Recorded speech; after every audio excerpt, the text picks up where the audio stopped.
उल्हासनगर 4 येथे शासकीय प्रसूतिगृह व दवाखान्याला कल्याणपूर्वच्या आमदार सुलभा गायकवाड यांनी भेट देत आरोग्य सेवांचा आढावा घेतला। या भेटीदरम्यान त्यांनी रुग्णांना उपचार घेताना कोणत्या अडचणींचा सामना करावा लागतो याची सविस्तर माहिती घेतली। आमदार गायकवाड यांनी रुग्णांशी संवाद साधत त्यांच्या समस्या ऐकून घेतल्या। काही रुग्णांनी सुविधा अपुऱ्या असल्याच्या तक्रारी केल्या तर काहींनी डॉक्टर आणि कर्मचाऱ्यांच्या सेवांबाबत समाधान व्यक्त केलं। या सर्व बाबींची नोंद घेत आमदारांनी संबंधित अधिकाऱ्यांना तातडीने आवश्यक सुविधा करण्याचे निर्देश दिले। तसेच त्यांनी दवाखान्यातील डॉक्टरांशी देखील चर्चा करून रुग्णांची गैरसोय का होते यामागील कारण जाणून घेतलं।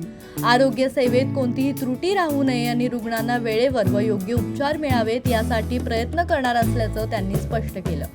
या भेटीमुळे रुग्णांमध्ये समाधानाचं वातावरण निर्माण झालं असून भविष्यात आरोग्य सुविधांमध्ये सुधारणा होण्याची अपेक्षा व्यक्त केली जाते।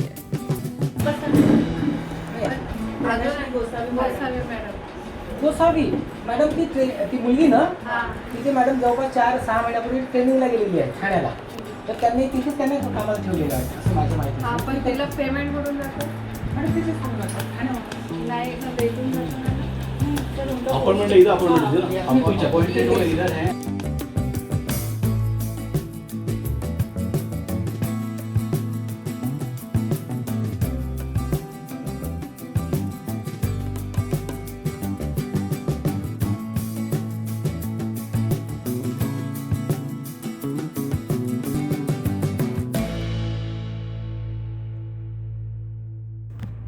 Bureau report Janshakti.